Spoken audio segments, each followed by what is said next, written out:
Hi folks, how you doing? Welcome to Bobster's Podblast, and I'm here with a Scottish acting gem, legend, brilliant guy, Robert Cavanah. Honestly, mate, we've just been blathering before. We've actually done another video before doing this, pal.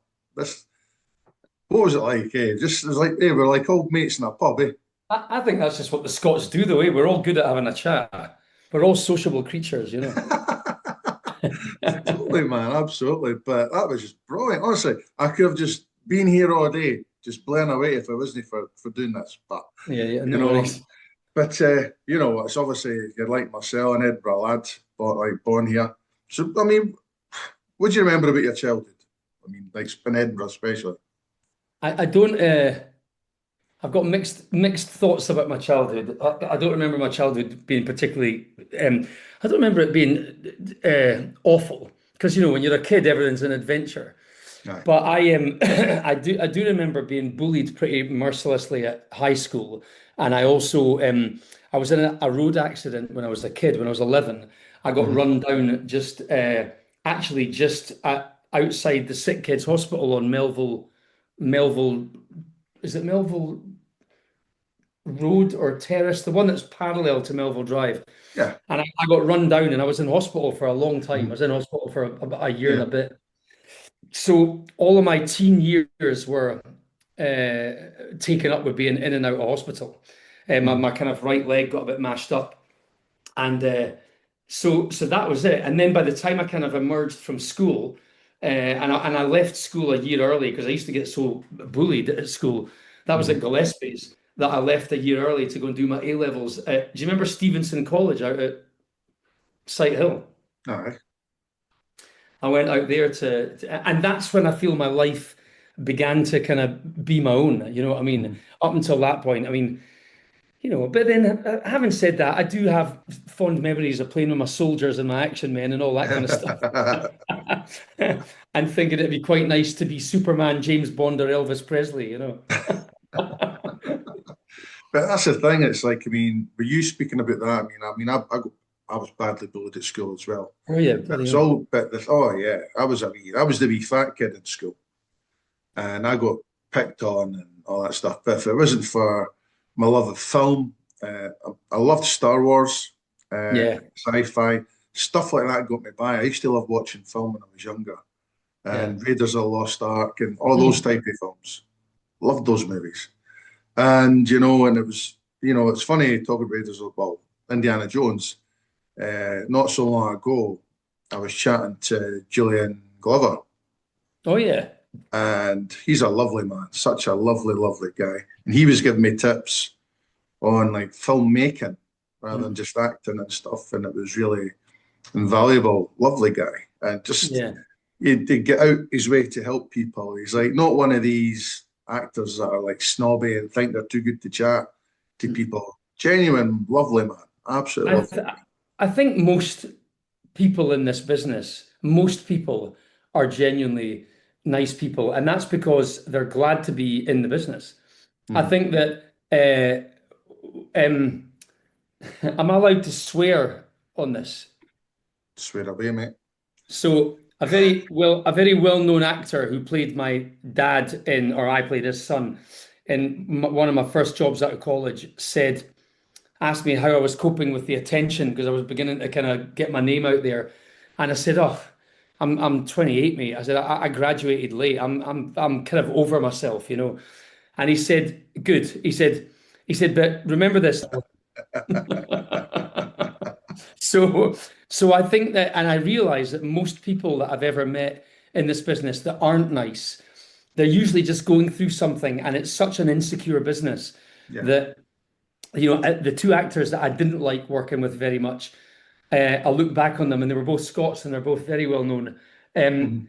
I don't think it's because they were not nice people. I think it's just because the pressure on people when you get once you get into the business Mhm. and you start to make money out of it, and you've got a success rate that is recognizable, and you can pay your mortgage, put your Mhm. kids to private school or whatever the things you want to do.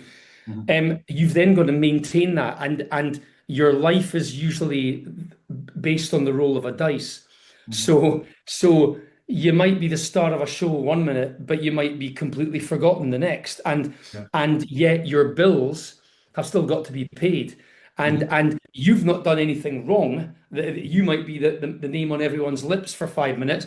You haven't done anything to change that. It's just that the next you has come along. They're now the center of attention, and Mhm. you're pushed into the background, still trying to claw your way back to a position of Mhm. some power. So I think that when actors are not nice, Mhm. I try and remember that I think, okay, where are you in your life? Where are you in your age, your Yeah. career? What have you been through? Where are you at now? And when you Mhm. start to answer those questions reasonably and rationally with a kind of degree of understanding of how the business works, you go, well, yeah, you're just angry because you're fighting, swimming against the tide. That's what Yeah. it is. And it's Most funny, people but are nice. yeah, it's It's funny, but circumstances that make them pricks. yeah, of course. And the thing is, I mean, I can't really recall any. I can recall one actor who thought was a bit an arsehole, uh, but he was an English actor. I met him on a particular comedy show I appeared on, and I'll tell you afterwards. I'll tell you afterwards. But yeah, and I just thought he was just arrogant, just a twat, really. And I thought, okay, mate, and it's like And I've he seen might, it. he might, he might have been, but he might not have been. He might have just been, you know. I might have caught him on a bad day, Robert. I might have caught him on a bad day. But also, as I just said, the journey is such that, you know, it's easy to be gracious when Mhm. things are going well. When things are going bad, then that's when it's a test of your character. And not everybody, I remember working with a lovely actor called Lloyd Owen. He's a really nice guy. Mhm. And he and I both had a similar kind of trajectory at one point. And Lloyd said, "You've got to remember it's a marathon. It's a marathon, not a sprint. Mhm. This job." And when he was telling me that, we were in Japan doing a show for the Young Vic, doing Julius Caesar, Mhm. and uh, and I had a few things that were kind of being offered me when I got back, and it was kind of juggling, and I felt a little bit kind of, I was all career minded, Mhm. and I think Lloyd's essentially was just saying to me, just kind of enjoy each moment as it comes, because Yeah. you can't. I mean, and every actor, you'll know this. Every actor, when you get a job, if you book a job right now, if you come off this call and Mhm. book a job within a couple of hours, you'll already be right. What's next? Yeah. You've not even got the script and started this job Yeah. yet, but you'll be thinking about the next one.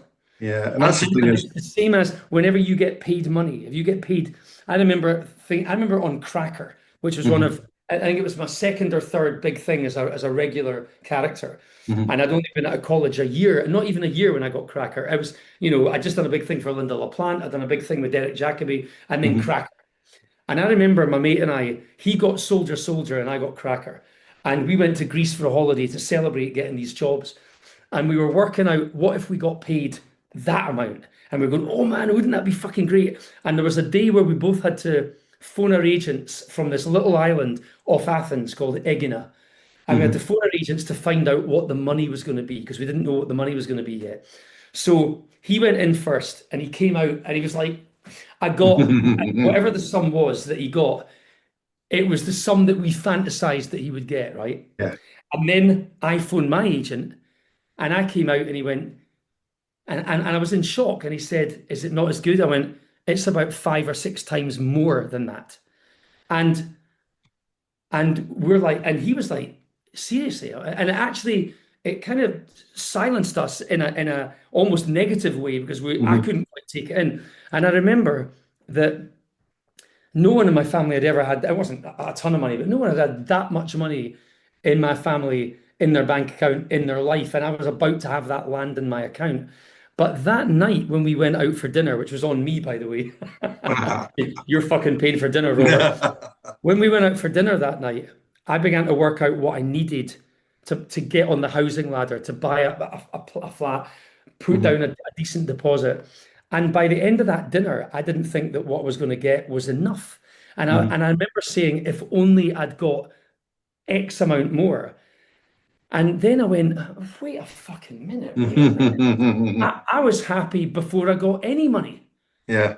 I would have done the job for free. So Hmm. when you meet this English actor that you're talking about, Yeah.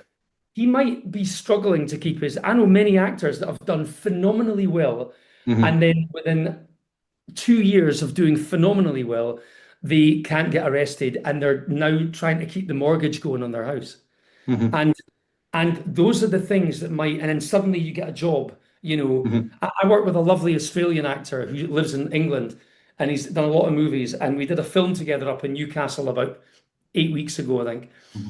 And he told me he'd not worked all of last year, and it was a terrible year. And he said, suddenly I've got 3 jobs this year, but he said, but I'm in debt, and I need to use some of the money to get myself back out of debt.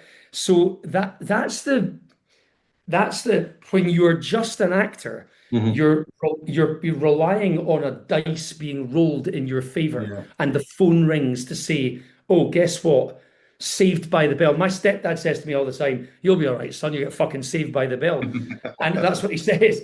And I'm like, "Yeah, but let me tell you that sometimes when the bell does ring, Yeah. I'm so close to a fucking heart attack from the stress because you give up the right to have a regular job Yeah.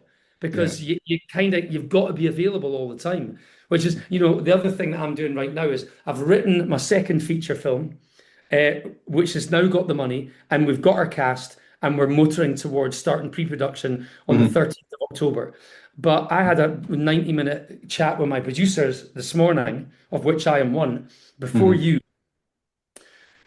to work out what's the lowest budget we could make it for so that we can get it over the line. We've got money, but some of that, the higher budget is contingent on sales estimates from certain companies. Those companies say, we really like the film, but come back to us when it's made. That doesn't satisfy your cash investor. But if the budget went lower, probably about 40% lower, Hmm. we could at least get it made, and then we'll sit in a deferment position with our salaries. I don't want to do that. None of Hmm. us want to do that because we want to get paid for the work that I've been working on this particular project as a script for 13 years. And so if you might have caught that English actor being an arsehole, and Hmm. by the way, he might well be an arsehole, Hmm. but if he had any power or clout or weight in the business whatsoever, Hmm. he will be utterly 24/7 preoccupied with how to hang on to what little power you've got Hmm. because you've got a taste for it, and it's not the power that you want, it's the staying power that you want. Yeah. And that's what usually turns a nice person into a twat because they're so fucking stressed Hmm. at keeping it all going. And I That's think I've, fine. I've probably been that guy myself. I don't like to think I am because I like to think that I'm a nice man even when the shit Hmm. hits the fan. But I'm Hmm. not. When the shit hits the fan, I'm a bit of a panicker. Yeah. My girlfriend doesn't panic at all. I panic. I go, oh my God, fucking hell, what am I going to do? And she's like, get a grip. So he might have been that guy, that English boy. Yeah, totally, man, totally. How did you feel about that? See, like, when you've obviously wrote your own feature film. I mean, and obviously getting the money and stuff for it. I mean, how does that stress you out? I mean, did it stress you out? Well, it stresses you out because you know that you're doing it on your own back. So I've got to keep Yeah, acting. So yeah. I've got to keep doing the things that pay the bills. I had 3 self-tapes this weekend. I've got another one tomorrow. Hmm. None of these things I'll be able to even do if we are in pre-production in what will now be 6 weeks, 5.5 weeks. Right. But I have to go up for them anyway, just in case the film gets Yeah. stalled last minute. Until that money's in the bank, you can't count your chickens. So that's immensely stressful. Hmm. But the reason that I wrote the film and the reason that I've got other projects, I've got another one after this, and Hmm. the reason I did my first one, the reason I did short films, my Hmm. first feature was 14 years ago. The Yeah. reason I do any of it is because I've got stories that I want to tell. Hmm. And I think that I'm classically trained, for want of a better expression. Yeah. I've got a great body of work behind me, and I don't want to not be doing it. So I've Hmm. got a choice. I can sit about and moan and I do. I sit about and moan like the best. I can moan like a fucking champion. You know what I mean? Aye. But while I'm moaning, I think to myself, okay, I can write which has taken me a long time to do, a long time to do. And I can write because I've read some of the greatest literature in history. I've read all of the great playwrights from, Terentius, Seneca, Sophocles, Euripides, Aeschylus, all these people, Plato's Republic, Aristotle's Poetics, all these fucking books, all the way through to Shakespeare, Jacobean theatre, Marlowe, Johnson, all these people, all the way up to Chekhov, Ibsen, Brecht, Inter. And eventually you kind of go, I know what plot structure looks like. I know what makes good dialogue. I know, I mean, you look at Shakespeare for good dialogue and you go, your character, scene one, enter your character. What's the dialogue? Exit your character. That's all there is. Enters and exits. You don't know any more about it. It could be enters in a storm or enters the chamber. And from that dialogue, you have to figure out everything there is to know about that character. Yeah. Where did he go to school? What kind of schooling did he have? Has he got family? What kind of man is he? What are his characteristics? And where is he immediately before the play begins? And how does those previous circumstances affect his journey? You've got to work all that out. When you've done that in drama school, and when you've done that in all of the jobs you've done since, and you've been lucky enough to work with some good techs, I think that the best techs I've ever worked with are the theatre techs. I think playwrights write better than anybody else. So when you see a great film, and I watched Poor Things the other night, the movie by Yorgos Lanthimos with Emma Stone in it and Willem Dafoe. And that is a masterful bit of writing and filmmaking. And I looked at it and I thought, that guy, Yorgos Lanthimos, he must be a theatre man. He must be a theatre man. And I was talking to my DOP yesterday on a Zoom call, and I was telling him that I'd watched this, and he went, "Oh, it's fucking great, blah, blah, blah." His DOP was Robbie Ryan, who did Fish Tank and blah, blah, blah. And I said, I reckon he's got to be a theatre director, that guy, Yorgos. And his girlfriend, who was behind where I was on the Zoom, she said, "I've just looked him up. You're right, Robert. He was a theatre director." There you go, eh? And you look at Martin McDonagh, who did Three Billboards and The Banshees and In Bruges, theatre writer, theatre writer, theatre director. So I've got to the point now where I want to write scripts because a lot of the jobs that I do, they're just not very well written, and you can only do so much with them. I would say you're only as good as the material you do, but that's not strictly true. A good actor will survive a bad director and a bad script, mostly. But you don't want to. You want to be with a good director and a good script. That's your aim. But in the meantime, while I'm trying to get those jobs as an actor, I write my own shit because it excites the fuck out of me. And I go, I can really see that. And then I go out to actors and say, "Would you like to be in my film?" And they get excited because they say, "Oh my God, these characters and this dialogue and that journey is fantastic." And I go, I know. And I know it more than if anyone says that was a good job you did as an actor. I'm of an age now that I can go, "Oh, thank you, I appreciate that," because I did work hard, but the work was done because it was a great script. So I get excited that I can do that for someone else. The lead actor in my film, who's actually about a year younger than me, so he's an older guy. He said to me, "It's one of the best scripts I've read in years. Absolutely brilliant, and I'm really ecstatic to get my fucking hands on it." And I said, one, I'm really grateful, but two, I was banking on you feeling like that because I, as an actor, would dream of getting my hands on a part like this. And if I had more clout as an actor, I'd be fucking playing it. But I don't. So I need to get someone like you to play it because you'll bring the money to the table, but I'll play a smaller part and I'll direct it. I mean, also, you're talking about your writing as well as your acting and stuff. Now, being someone like myself, I've got a novel out and I've wrote short films. I was going to ask you a question. See, before you write something, Rob, do you know what your start, your middle, and your finish is? Or do you just have an idea of what to write and then it just kind of grows arms and legs? Or It's different. It's different things. I mean, for example, this film that I'm on now, hopefully, uh, I that someone else gave me a script to be in, which I didn't think was a good script, but I liked that it was about a couple of homeless people. Mhm. So I took that idea and I went away and wrote my own script about a couple of homeless people. Mhm.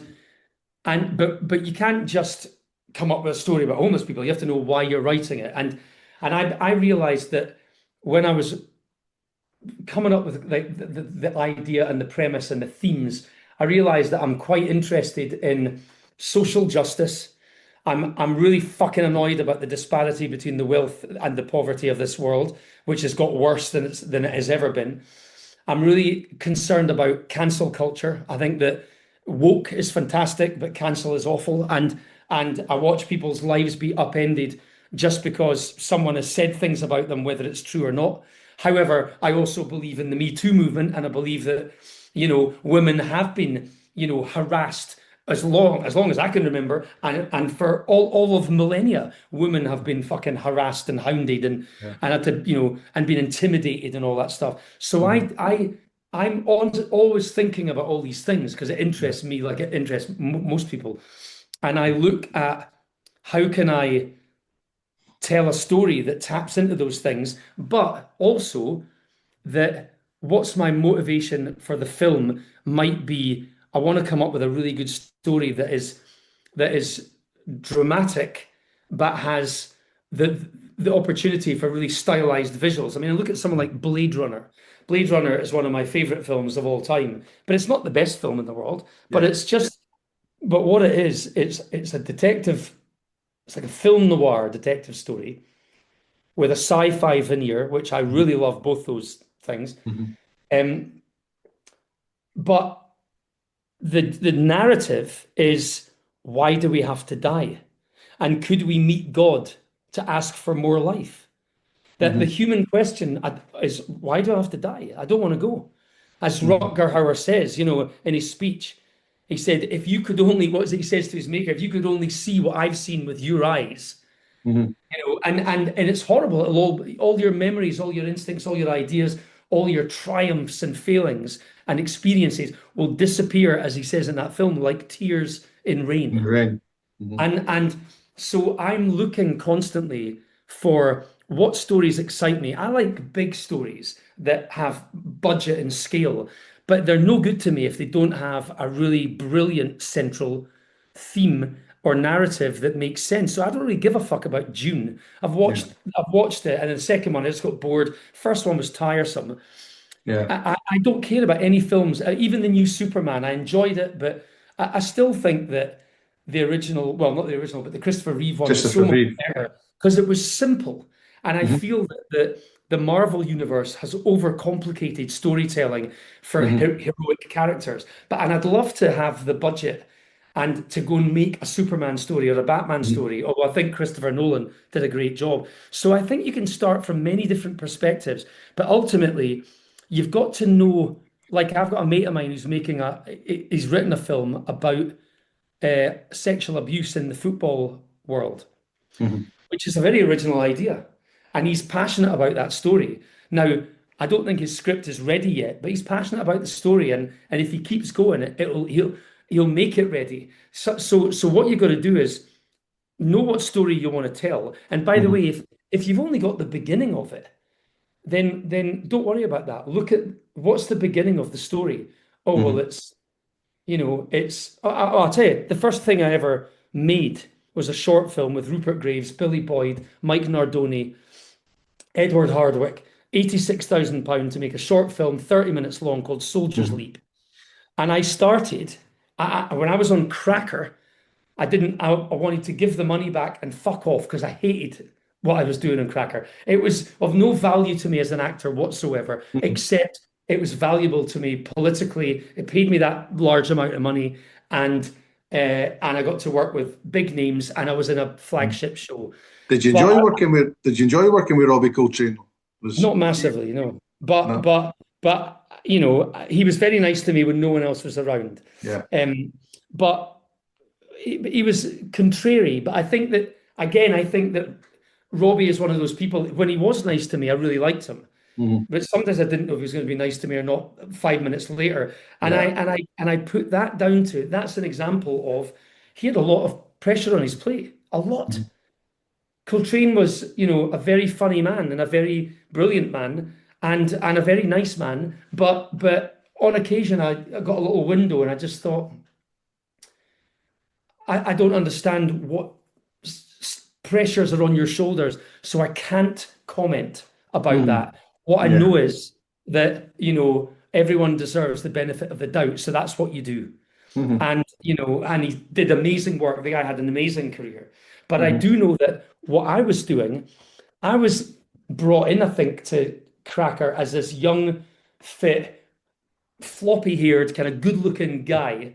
That's what I think I was seen as for 5 minutes. I don't think I see myself as that now. But that looked good in a three-piece suit, and I hated the fact that I don't want to be here. I lived in LA for about 3 years, and this was about 15 years ago, 14 years ago, whatever. And I went to an Oscar week party with a director that worked with me on Cracker, and he took me to meet people like famous folk, right? That I won't even say, but famous folk. And one of them, who was really nice, said, "How do you know this guy?" And I said, "Oh, we work together." And then this director said, "Yeah, I cast him in this show, which is Cracker." Now he hadn't cast me in the show, as it happens.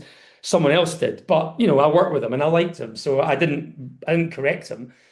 And this actor, this well-known actor who I really admire and I really like, said, "So is Robert brilliant? Is he a brilliant actor? Is that why you hired him?" And this guy said, "Yeah, he's all right. I hired him because he looked like a young Robert De Niro. He had this really cool hair that flopped to one side." And I just thought, you're a prick, mate. Because if I was Gary Oldman right now, you would say, "Yeah, he's fucking fantastic. He's Gary Oldman." Yeah. But he felt it necessary to reduce my input into Cracker to being a good-looking guy with floppy hair and that looked a bit like another great actor, And I thought to myself that this is one of the variables of the industry, that you work fucking hard and you do your training and you do good work and someone spots you and gives you a job. And that job might not be a big job, but it's the job that you're brilliant at. Someone sees you be brilliant in that job and they give you a huge job where you're not given the chance to be that brilliant, but you're in it and you take it because it's a platform to a big audience, like Cracker was. But then people see you do not a great job or not a big job. And so that can, and all those little things have an impact. At the end of the day, as actors, we just want to tell a good story. And you want to be part of that. And you want to be able to do something that's memorable. If you're in one scene, you want to make sure that that one scene or that one line you've got is memorable and it taps into something you can do. So when you're going to write a story, you want to write about things you give a shit about and that you are passionate about, because when you begin to doubt the value of your script, it's that undying, unwavering commitment to your own humanity and your desire to, you think this story will be good for somebody in the audience. It's your unwavering commitment to that will make you keep going. And I've been on my script for 14 years. 14 years since I made a feature film. And I've made other things in between. Yeah. But I'm doing it because this is what I give a shit about and I need to do it. And by the way, if I'm going to hire actors to be in this film, the leading actors in the film said to me something about, what was it about your CV that impressed you, that you liked that about my work? And my answer was, it's not verbatim, but I pretty much said, all of it. You're a man in his late 50s who went to the finest school in your country. So that tells me that it was hard for you to get in. You beat the odds to get into that fucking school that lets in about 8 people a year. Mhm. You've done theatre for 30 years, some of the finest plays ever written. So you know quality material, and Mhm. your filmic work has been fabulous as well. And Mhm. you talk like an actor. Yeah. You don't But talk about the politics and what was it like to work with a famous person, yeah. because nobody gives a fuck about that. In fact, Yeah. I often watch people on film and go, oh, yeah, she's really good or he's really good, and my girlfriend or my son will say, oh, you worked with them, didn't you? And I go, oh yeah, oh yeah. I did work with Robin Williams and Angelina Jolie and various folk, but Yeah. you don't think about it when you're watching. You're just beguiled by the fucking story, you know. Yeah. You're beguiled by the work. Yeah. That's the thing as well, though. It's like, I mean, you're talking about the feature film aspect over 14 years and working on Cracker, Oh, but then it's like you're working on. I mean, you worked on a couple of big films as well. I mean, you worked on Sahara. Is it Sahara? mhm, mhm. And it's like, I mean, you worked with like, was it Matthew McConaughey and was it Penelope Cruz? Was it Penelope Yeah, Cruz? So you worked yeah. with these actors and Angelina Jolie and that. How did you find working with them? I mean, did they have like, were they genuine or? Uh, Um, that's like an Alan Partridge question, Bobby. That's a hard question to answer, you know. I mean, were Yeah, they good people to work with, or like with a? to be honest, when you're playing a small part on a big film, Yeah. you've got far fewer memories of them than you have of working with someone when you're a bigger part in a smaller film, but Mhm. you enjoy the work. You know, Yeah. yes, I had a good time working on Sahara and I had a good time working on Lara Croft, but it's Mhm. not them that made the experience for me. On Lara Croft, what excited me was working with Jan de Bont. When I Mhm. met Jan de Bont, uh, he told me that I went up for Jerry Butler's character, and I know Jerry Butler, and I knew Jerry Butler had that part because he told me. So when I got called in for the meeting, I'm like, why am I going in for this? I know it's already cast. And I called Jerry, and he said, mate, I'm already cast, but they're having a bit of a in-house political thing, so they've got to see more people. So when I went in and Jan de Bont said, what do you think of the script? I went, so the Bond, I know that Jerry Butler's got the part because I know him, and he said, "Yeah, sorry about that, but we just had to, you know, fulfill our obligations." And he said, Tell me about you." And I said, "Well, I'm directing a thing called Brookside at the moment, which is a soap." And he went, "Oh, do you direct?" I went, "Yeah, not much, but I've done a few short films."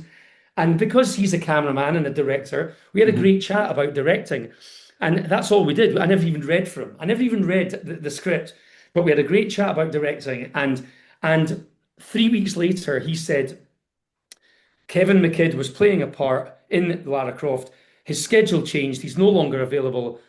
Would you like to play that part? Because I really enjoyed our conversation about directing. You're a Mhm. nice guy and an interesting guy. So that's what I remember about that film. Not, I mean, Angelina Jolie was very nice. And there's other things that I remember about her. She was very nice about, you know, you talk about kids. She's a great Mhm. person to chat with, you know, and we both had new babies. And she gave a lovely gift to my son for Halloween, a big package. Um, uh, but it's not those things that I remember. It's Jan de Bon. And when I did Sahara, you know, what I remember is Breck Eisner asking me in for a screen test or an audition and just loving that I was absolutely static. And he said to me, "My God, that was so small and economical. I could see it all in your eyes. Can we just try it 3 or more times?" And I'm not even going to, I just want you to, I'm going to say things and I just want you to think them. And he said to me that my audition was, he said, your audition was like a masterclass in thinking. Mhm. And I said, that's really acting. Acting is thinking. You don't do things, you think things. Mhm. And people, and you know, and also acting's not what you do to yourself, it's what you do to somebody else. Exactly. It's not about making yourself cry.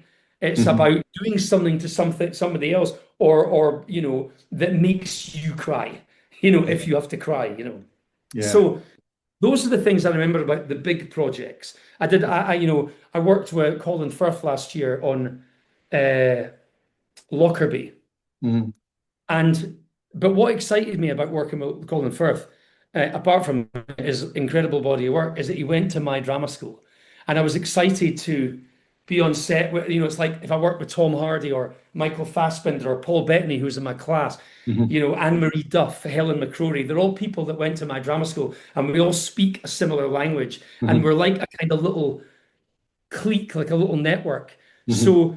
So the thing that excited me about Lockerbie, and by the way, I really liked the director, the two directors, Jim Loach and oh my God, suddenly this minute I'm having a blank on his name, but the guy that hired me is an absolutely lovely Hmm. guy. He's a lovely guy. I can't believe that I've suddenly blanked. I'm like a rabbit in the headlights. But he's the one that booked me, and he was fabulous. They were so exciting to work with, and because your excitement starts in the audition Yeah. and what they guide you through and what they like about your work. The moment a director sees you, the moment he sees you or she sees you, and they comment on what you're doing and they're tuned into, they talk to you as a person in the room, they draw out of you things that you're so excited to get, because in a self-tape, nobody fucking knows who you are. If you've just done an amazing self-tape in an American accent like I had to do yesterday, Hmm. then you do your little ident and it says just say your name, your height, and your agent Hmm. in your own accent. Nobody has a fucking clue who you are as a person and what makes you tick and how Hmm. good you might be, because that Hmm. self-tape is not giving you a chance to demonstrate yourself. So the jobs I've liked, the big films or the little films or little tellies, are the ones where my director really got to know me and got the Hmm. best out of me. You're Hmm. often only as good as your director is, but the trick is to make sure that you're not as bad as they are if they're bad. I did a Hmm. film a few years ago in Romania, and the director was fucking appalling, and he was not a nice guy. I'm sure he is a nice guy, but it was an appalling experience. It was an abusive set, but I just had to fucking stay in my compartment and Hmm. do my job and make sure that I came out of it as well as I possibly could. You Yeah. know. So that must have And been horrible being in an atmosphere like that, way, like, especially with the hmm, director. It's someone not told me nice, eh? someone told me on Lockerbie that they'd worked on A Gentleman in Moscow with Ewan McGregor. Hmm. And they said, I've never met Ewan McGregor. I've met his mum many times, but not him. Hmm. And they said that he creates an atmosphere on set on that Still job a minute anyway. to go, Robert. Still a All minute. right. Oh yeah, that he creates an atmosphere on set where apparently it's got to be playful, happy, good-natured. And I just thought, fuck me, I'd love to work on any job with a guy that brings that attitude. Because when you get that, that's when you have a great time, and that's when your work is at its best. Absolutely. And it's like, it's just, I was going to ask you if you preferred directing to acting. I mean, do you enjoy being a director? I like it very much, but I haven't done it enough. I don't like it right now because the stress is quite Yeah. extraordinary. But I am looking forward to. I'm also terrified of it because when I directed my only feature, Danny Dyer played a little part in it, and he said something on a chat show the night before we opened the film, and it really hit us badly, that little scandal. And I ended up being savaged by people in a completely horrible and unnecessary way. So I am nervous about the idea that as a director and a writer, I'm walking back into the jaws of that shit again, because there's a lot of trolls out there that are Oh, yeah, morons. totally, man. But the thing is, as well, I think you'll get different experiences as the director as well as you go along there, Rob, as well, I hope so.